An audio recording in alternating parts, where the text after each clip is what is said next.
Muy bien, pues bienvenidos.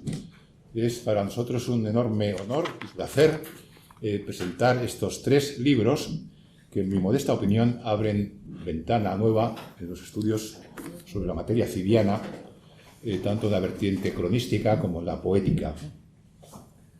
Los organizadores han querido que estas presentaciones se hicieran aquí, en esta casa, y ello tiene su razón de ser, puesto que, aunque las primeras ediciones piralianas de CID no se elaboraron en esta vivienda, sino en las anteriores, esta casa se construyó en el año 24 y las últimas versiones de la edición magna del Cantarsi se prepararon aquí, como se preparó, claro está, la España del Cid.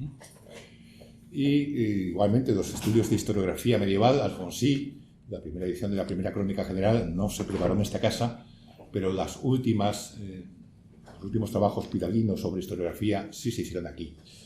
En esta casa, además, fue visita habitual Luis Felipe de Sintra, cuando retomó los estudios sobre historiografía, a partir de la versión portuguesa de la crónica del 44.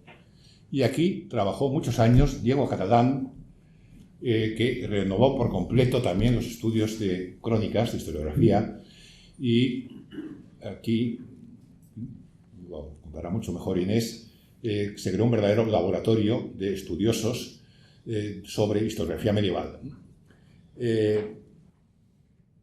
El prólogo que lleva la edición de la crónica particular del Cid de Bautista creo que es una continuación de esos magníficos estudios sobre cronística medieval. Bien, digo entonces que está justificado que estos dos libros los presentemos aquí y es un honor hacerlo. De las crónicas medievales hispánicas se ha dicho que su singularidad consiste, aparte del hecho de que se escriban en lengua vulgar, hecho insólito en Europa, donde es el latín, la lengua reservada a la historia, aparte de eso, de que esté en lengua vulgar, es la introducción de materia épica, es decir, que se considere los poemas, las epopeyas, las canciones de gesta como una fuente para la historiografía y al mismo nivel que las fuentes escritas. Es algo realmente insólito. Yo le oí a Diego Catalán alguna vez decir que precisamente la introducción, la hipertrofia que tiene la materia civiana en el proyecto Alfonsí es lo que desequilibra la elaboración de esa historia y por eso en el fondo queda incompleta. No sé si lo expreso bien, pero esa idea me quedó de lo que contaba don Diego. Entre los libros que presentamos, el primero de ellos, digo primero por grosor, y además es el único que he podido ver completo en tiempo, porque los dos publicados por la Universidad de Salamanca nos han llegado muy recientemente y solo he podido ver sus estudios de manera muy superficial. Bien, en los dos primeros, es decir, la crónica particular del Cid, el primer tomo, que es un facsímil que se publicó en México, lleva una introducción de Fredo Arias de la Canal, donde habla precisamente de eso, de la introducción de materia poética, de materia legendaria en las crónicas como una singularidad, y empieza con una cita muy larga de la obra de Menéndez Pidal. Aparte de los problemas de crítica textuales, que son algo insondable, complicadísimo, pero que, en fin, entre todos vosotros, los que escribís estos prólogos y algunos más, habéis conseguido aclarar. Aparte de ello, creo que hay un enorme valor literario.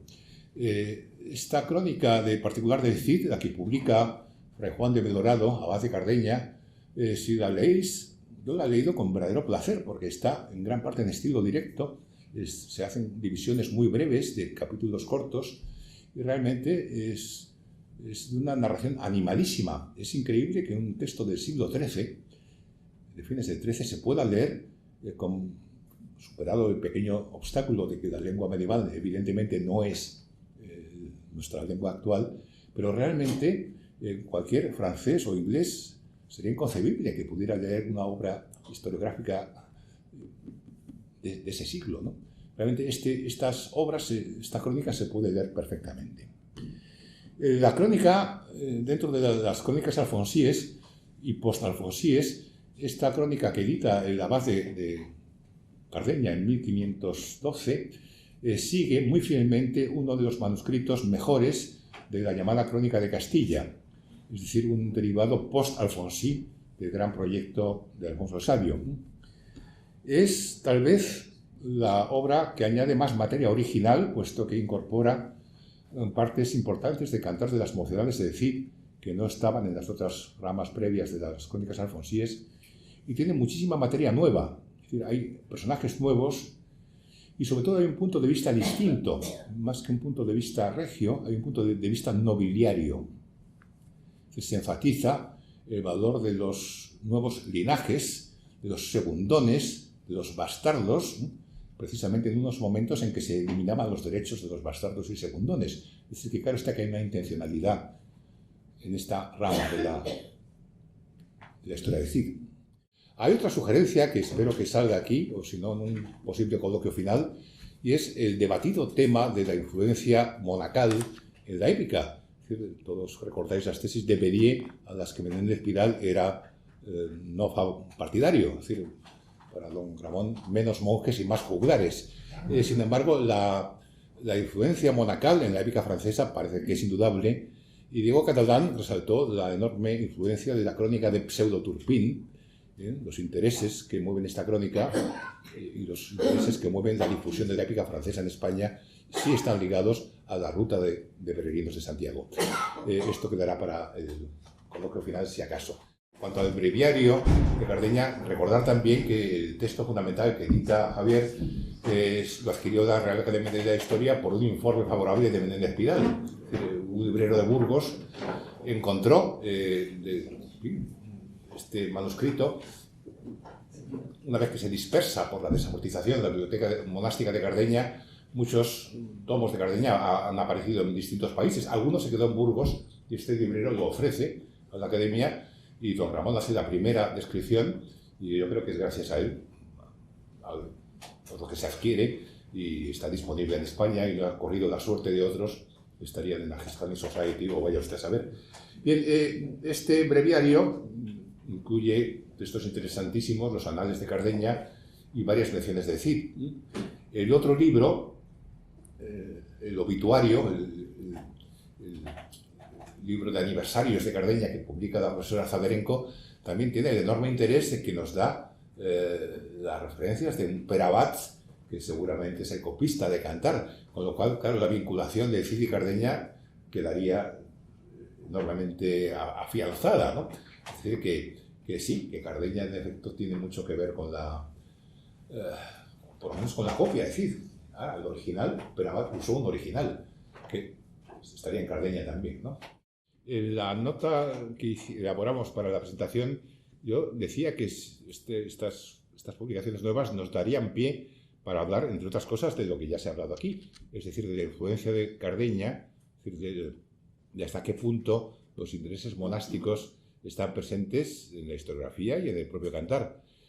También recordando los trabajos de Diego Catalán, cómo la cronística se noveliza crecientemente según avanzan las ramificaciones de la historiografía alfonsí. En cuanto a lo primero, daría un dato. Cuando en Burgos se inaugura la estatua del Cid, como bien sabe mi amigo Gaby, no fueron invitados ni el que había proyectado el espacio cidiano, el arquitecto Ochoa Goitia, ni el escultor, Juan Cristóbal. Invitaron a don Ramón Menéndez Pidal, pero él no quiso ir. Dijo que tenía otras cosas que hacer. Es decir, renunció porque aquello se había convertido en una exaltación militar, un desfile, y de la presencia de Franco, por lo que fuera, don Ramón no quiso estar allí. Y no se habló para nada de don Ramón, que había hecho las inscripciones del pedestal de la estatua, que había planificado las estatuas del puente de San Pablo.